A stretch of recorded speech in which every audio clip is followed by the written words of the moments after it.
Bien, alors maintenant c'est à moi de continuer à te faire rougir, ça a l'air pas mal parti. Donc je vais te resituer un petit peu dans le laboratoire et raconter des petites histoires que j'ai glanées à droite et à gauche, bien sûr. Donc alors moi je suis là, je suis revenu que depuis 1 an, donc malheureusement je ne te connais pas depuis 2007. Alors je t'ai quand même rencontré en te voyant à Science Break, où tu racontais ton parcours, tu te rappelles de ça, donc avec beaucoup d'humour, hein, en 10 minutes, tu nous as expliqué que tu ne voulais pas être dans le petit tiroir physicienne, tu aurais bien voulu être dans le petit tiroir artiste, et puis finalement il a fallu choisir, et puis c'est en Irlande, je crois que tu t'es décidé à devenir physicienne.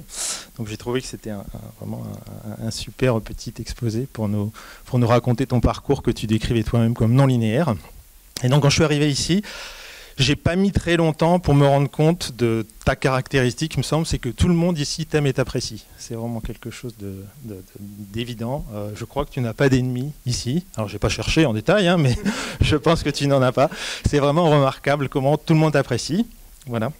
Alors, j'ai été discuter donc à droite à gauche pour essayer de voir comment les gens te considérer et puis quel mot il pouvait t'attribuer. Alors le premier mot c'est professionnel évidemment, donc grande rigueur, bien sûr ça se voit la manière dont tu gères tes contrats, la manière dont, et ça se voit peut-être pas très bien parce qu'il y a beaucoup de fantaisie qui masque ça, mais comment tu prépares tes séminaires, donc c'est sûr qu'il y a beaucoup de travail derrière, hein.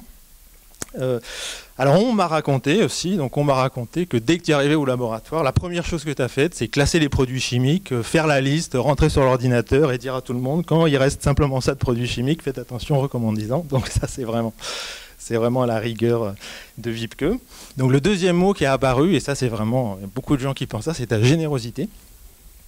Et donc la générosité, alors il se trouve que moi, voilà, je suis témoin, tu fais des petits cadeaux à droite à gauche, c'est vraiment très très sympa, on est même parfois un petit peu gêné de ce que tu nous donnes.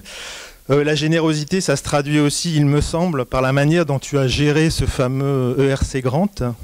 Alors non seulement toi tu as postulé, tu as gagné, mais en plus tu as réussi à le gérer de manière extraordinaire, il me semble. On sait que beaucoup de jeunes gens ont du mal parce qu'ils deviennent les gens les plus riches du laboratoire, de leur laboratoire tout d'un coup. Donc il y a des gens qui perdent un peu les pédales, c'est pas facile. Et toi, tu as réussi au contraire à gérer extraordinairement ton ERC. Et je pense que c'est parce que tu l'as joué, comme tu le diras sans doute tout à l'heure, collectif, et que tu as fait profiter tout le laboratoire de ton ERC Grande. Et donc ça, c'est vraiment une marque de générosité. Alors le troisième mot qui est apparu, c'est la fantaisie. Donc ça se voit, les petits dessins que tu fais partout, voilà, il y en a un juste derrière là qui apparaît. Alors en passant dans les bureaux, j'ai été justement heureux de voir les gens qui me disaient « Oh regarde, Wiebke elle m'a fait un petit dessin », donc ils allaient chercher un petit cadre, le petit dessin, et je peux te dire que ça leur fait très plaisir. Et donc cette fantaisie qu'on voit bien sûr dans la manière dont tu prépares tes séminaires de vulgarisation, c'est très bien, vraiment. Voilà. Alors la dernière fois qu'on s'est vu dans mon bureau, tu m'as dit un truc que je vais essayer de répéter sans trop le déformer. Donc il y a des gens du CNRS ici, et donc c'est intéressant de le dire.